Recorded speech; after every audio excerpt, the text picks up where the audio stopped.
Hello friends, இன்றைக்கி நம்ம தீபாவளிக்கு மிச்சர் தான் பார்க்க போகிறோம். மிச்சர்னால் எல்லாருமே ரொம்ப கஷ்டம், இதை எப்படி செய்யறதுன்னு நினைப்போம். ஆனால் ரொம்ப ஈஸியாக இந்த 25 நிமிஷத்தில் நம்ம முடிச்சிடலாம். அந்த மிச்சர் அவ்வளோ ஒரு டேஸ்ட்டாக இருப்பாங்க. அதுமாதிரி நம்ம வீட்டில் செய்யும்போது நம்ம காரம் கூட்டி குறைச்சி நம்ம போட்டுக்கலாம். நமக்கு சுவைக்கு தக்க டேஸ்ட்டுக்கு தக்க நம்ம போட்டு சாப்பிட்லாம். அதுக்காக தான் இன்றைக்கி மிச்சர் சொல்கிறேன். மிச்சர் ரொம்ப சூப்பராக இருக்கா, மிஸ் பண்ணவே பண்ணாங்க. நமக்கு சும்மா டீ குடிக்க கூட நம்ம ஒரு கிண்ணம் எடுத்து வச்சு மிச்சர் வச்சு டீ குடிக்கலாம். சூப்பராக நானும் அப்படி தான் பண்ணுவேன். அதனால தான் சரி உங்களுக்கும் அதே சொல்லி கொடுத்துடலான்ட்டு, வேறு ஒன்றும் இல்லை.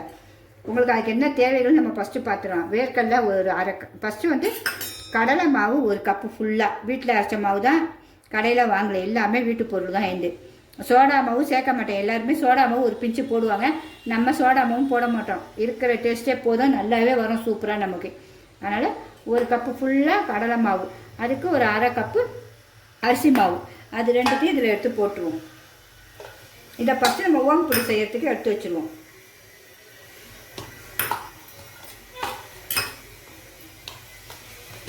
அதுக்கு இந்த கொஞ்சோண்டு பிஞ்சு காரத்துக்கு மிளகாத்தூள், அது நம்ம சுவைக்கு ஏற்ப தான், நீங்கள் கூட்டி குறைச்சிக்கணும். உங்களுக்கு சுவைக்கு ஏற்ப உப்பு.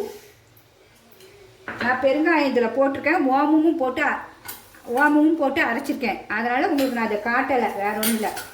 ஓமமும் இதில் நான் போட்டிருக்கேன். இருந்தாலும் உங்களுக்கு சரி, இதில் நம்ம போட்டு அரைச்சா கூட இதில் நம்ம முழுசாக இருக்கும்போது கொஞ்சம் டேஸ்ட் இருக்கும். அதனால் இது போட்டு நல்லா கசக்கி வச்சுக்கணும். உங்களுக்கு இது அப்படியே ஒரு வாரமாக இருக்கட்டும். உப்பு நம்ம சுவைக்கு போட்டாச்சு இதில்.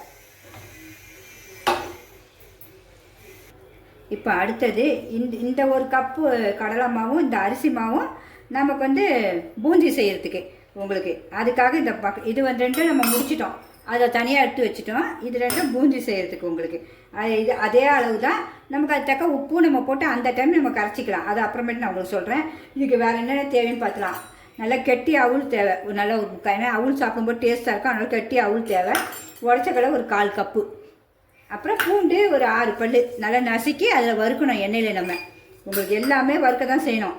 முந்திரி நமக்கு தேவைக்கு ஏற்ப சுவைக்கு ஏற்ப உங்களுக்கு யாராருக்கு முந்திரி பிடிக்குமோ சரி, பிடிக்காட்டால் எடுத்துருங்க. ஏன்னா நான் போட்டு எல்லாருக்குமே முந்திரி ஒருத்தருக்கு பிடிக்கும், அதுக்காக எடுத்து வச்சிட்டேன். வேர்க்கலையும் அப்படியே நம்ம எண்ணெயில் தான் போட்டு வறுக்கணும். நான் சும்மா கொஞ்சம் இப்போ தான் வறுத்தேன், இந்த பாருங்க. ஏன்னா சும்மா வறுத்து கொஞ்சம் நம்ம எண்ணெயில் போடும்போது சுவை இன்னும் சூப்பராக இருக்கும். அதனால் இது சின்ன கடலை, ஊர் கடலை தான், நம்ம திருநெல்வேலி கடலைங்க தான். அதனால் அவ்வளோ குட்டி குட்டியாக இருக்கும், டேஸ்ட்டும் அவ்வளோ சூப்பராக இருக்கும். நம்ம எல்லாமே பெரும்பாலும் வீட்டில் இருக்க பொருளும் நல்லா ஹெல்த்தியாக இருக்க தான் பார்த்து வாங்குவேன். அதுமாதிரி கருவேப்பிலையே நமக்கு வீட்டில் மரத்தில் உள்ளது தான். உங்களுக்கு கருவேப்பிலையே லாஸ்ட்டில் எண்ணெயில் பொரிச்சு நம்ம போடணும். இதை அதுக்கு தான் இதையும் எடுத்து வச்சுருக்கேன். நீங்கள் அடுத்தது ஓமப்பொடி அச்சு இதேமாதிரி ஒன்று வேணும். இதை நம்ம ஓமப்பொடி புரியறதுக்கு. அதுக்கு அடுத்தது பூந்தி செய்யறதுக்கு இப்படி ஒரு கரண்டி, இதில் பூந்தி ஊற்றினா வச்சுக்கோங்க. ஒரு கரண்டி வச்சு நீங்கள் நல்லா இப்படி செஞ்சிங்கன்னா அது பூந்தி ஊந்துடும். அப்படி இன்னும் நம்ம ஒன்று ஒன்றா செய்யும்போது பார்த்துடலாம். இப்போ நம்ம அந்த ஓமப்பொடிக்கு மாவு பிசைஞ்சிடுவோம். வேறு எதுவுமே தேவையில்லை. நம்ம சோடா மாவும் போட தேவையில்லை, எண்ணெய் டால்டா எதுவுமே தேவையில்லை. டால்டாலாம் யூஸ் பண்ணவே மாட்டேன் நான். ஏன்னா அதெல்லாம் சுத்தமாக நமக்கு உடம்புக்கு கெடுதுன்ட்டு தொடவே மாட்டேன். எல்லாமே வீட்டில் தான் பெரும்பாலும் வாங்கி அரைச்சி வச்சுருவேன். எல்லாம் க்ளீன் பண்ணி அரைச்சி தெளித்து வச்சுருவேன். உங்களுக்கு என்னுடைய பலகாரங்கள்லாம் பிடிச்சிருந்தாலும் கண்டிப்பாக ஒரு லைக் பண்ணிவிடுங்க. இந்த மாதிரி நம்ம கொஞ்சமாக அப்படியே பிசைஞ்சிட வேண்டியதான் நமக்கு. ஏன்னா இது எல்லாமே கொஞ்சம் கொஞ்சம் தான் எடுத்துருக்கோம். இப்போ செய்யும்போது எல்லாம் நிறையா வந்துடும். உங்களுக்கு மிச்சர் 1/2 கிலோ மிச்சர் வந்துடும். சரி, பிகினர்ஸ் பிள்ளைங்க ஈஸியாக கற்றுக்கலாம். அதுக்காக தான், வேறு ஒன்றும் இல்லை. நல்லா பிசைஞ்சிக்கலாம். மாவு நல்லா பிசைஞ்சாச்சு. இந்த அளவு இருக்கணும். அது பாருங்க, கையில் ஒட்டக்கூடாது. மெயின் அதுதான். இது பாருங்க, கையில் சுத்தமாக ஒட்டக்கூடாது. அவ்வளோதான். இப்போ அடுத்தது நம்ம பூந்திக்கு மாவு கலக்கிடுவோம். அதே அளவு தான். உப்பு கொஞ்சம், மிளகாத்தூள் கொஞ்சம் டேஸ்ட்டுக்கு, உப்பு சுவைக்கு ஏற்ப.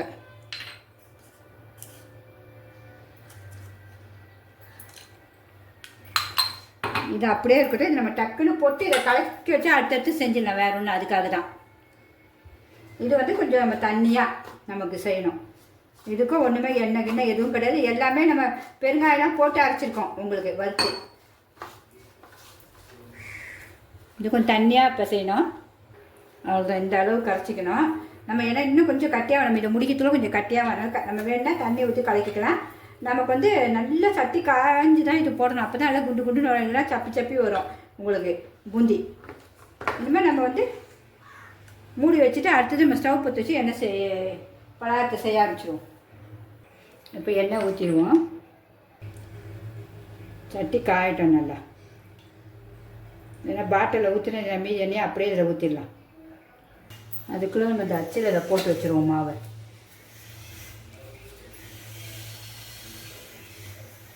ஒட்டவே கூடாது உங்களுக்கு. எல்லாமே போட்டுடலாம் நினைக்கிறேன். ஒரே செட்டிலே நமக்கு முடிஞ்சிடும். சட்டி காஞ்சிருச்சு. நம்ம இன்னும் புளிஞ்சு வைக்கிறோம். கையில் இப்படி வச்சு ஆவி அடிக்கும். பார்த்து பொறுமையாக புளிங்க.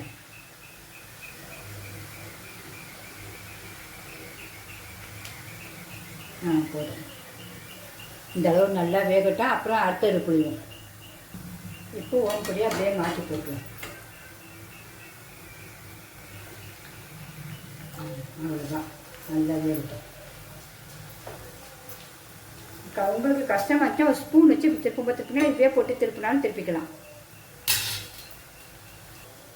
இனிமேல் அப்படியே எடுத்துட வேண்டியதான். நம்ம ஒரு ஓட்டை பாத்திரத்தை வச்சு அழகாக அதை பாருங்க, இந்த பாத்திரத்தில் வச்சு எடுத்துட வேண்டியதான்.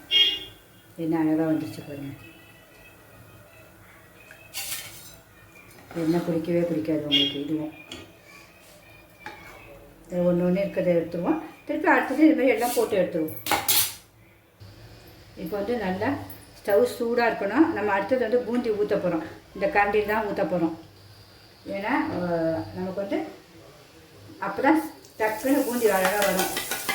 இது பண்ணிடணும். முடியட்டும். இன்னும் நம்ம பூந்தியே எடுத்துடணும். ஆனால் கொஞ்சம் கொஞ்சமாக தான் பூந்தி போட வேண்டியிருக்கோம். பார்த்து கலர் மாறினோடனே எடுத்துடணும்.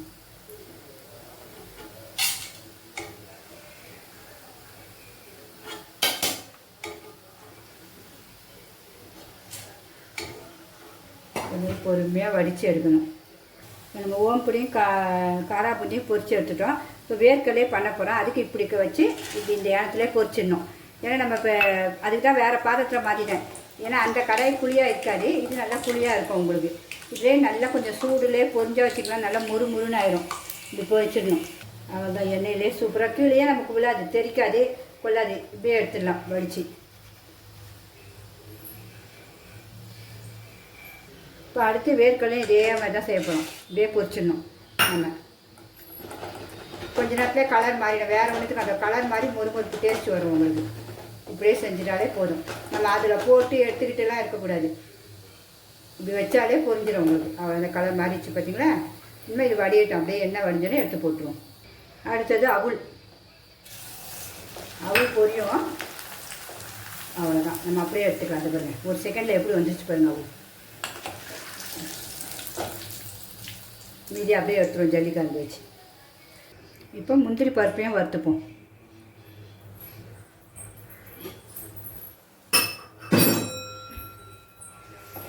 நல்லா கோல்டன் ப்ரௌன் வந்தோடனே எடுத்துடணும். எப்படிங்க அழகாக வந்துடுச்சு. இனிமேல் எடுத்து அதையும் அதே ஏனத்துலேயே போட்டுருவோம். மீதி இருக்கிறதையும் எடுத்துருவோம். அது என்ன பூண்டு வறுக்கணும். பூண்டை வந்து நசுக்கணும் லைட்டாக. சட்டி காயுது. பூண்டை ஒரு நசுக்கி போட்டுருவோம். முதலே நசுக்கிருக்கணும், மறந்தாச்சு. அவ்வளோதான். அப்படியே போட்டு. ஏன்னா சட்டி காயத்துக்கு மாதிரி நமக்கு ஈஸியாக வந்திருக்கோம்.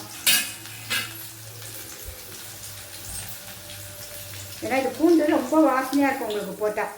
வேறு ஒன்றும் இல்லை. நல்லா பொரிஞ்சிருச்சு சூப்பராக. அவ்வளோதான். ஆனால் மிச்சம் செய்கிற எண்ணெய் மட்டும் நீங்கள் யூஸ் பண்ணவே பண்ணாதீங்க. எந்த எண்ணெய்னாலும் நான் பெரும்பாலும் எதுவுமே யூஸ் பண்ண மாட்டேன். அப்படியே ஊற்றிங்க மீதி இருக்க எண்ணெயை. அத்தக்கா கொஞ்சமாக ஊற்றி செஞ்சுக்கணும் உங்களுக்கு ஒன்று ஒன்றுத்துக்கும். இப்போ கருவேப்பிலையே வறுத்துருவோம்.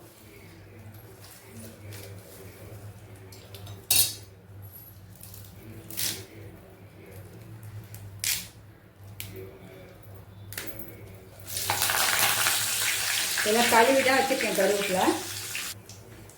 கருவேப்பிலையும் வறுத்தாச்சு.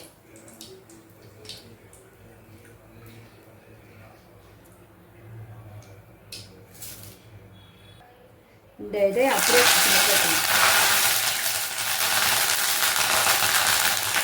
அது நல்லா நம்ம கலந்துனா தண்ணி தெளிக்குது. வேறு ஒன்றும் இல்லை.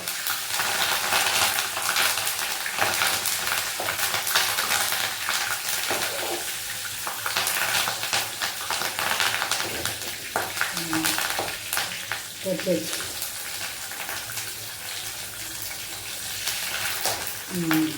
ஆஃப் பண்ணிடுவோங்க.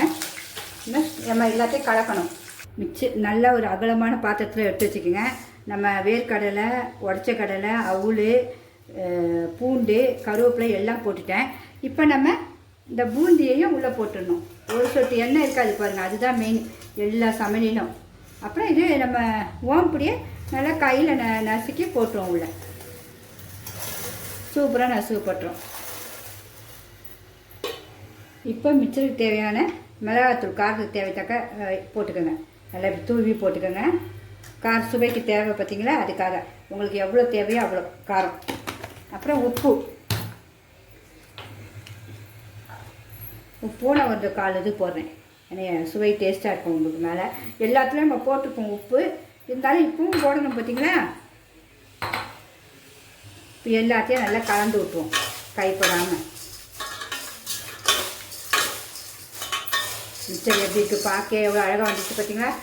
நம்ம ஒரு துளோண்டு 2 கப்புக்கு மாவு தான் எடுத்துருக்கோம். எவ்வளோ வந்துச்சு பாருங்கள். நீங்கள் அழகாக தீபாவளிக்கு சூப்பராக எல்லாருக்கும் செஞ்சிடலாம். நாளைக்கு நான் என்னுடைய சமையலை மிஸ் பண்ணவே பண்ணாதீங்க. சூப்பரான ஒன்று போட போகிறேன். கண்டிப்பாக எல்லோரும் பாருங்கள். உங்களுக்கு பிடிச்சிருந்தா கண்டிப்பாக லைக் பண்ணுங்கள். சிம்பா நியூஸ் சேனலுக்கு சப்ஸ்கிரிப்ஷன் பண்ணாதவங்க பண்ணிடுங்க ஃப்ரெண்ட்ஸ். இப்போ இதை சுவையும் பார்க்கணும்ல நம்ம. உங்களுக்கு சுவை பார்த்துருவோமா. சூப்பராக இருக்குது பாருங்கள். வேர்க்கடலை, முந்திரி எல்லாம் டேஸ்ட்டு பார்க்குறேன்.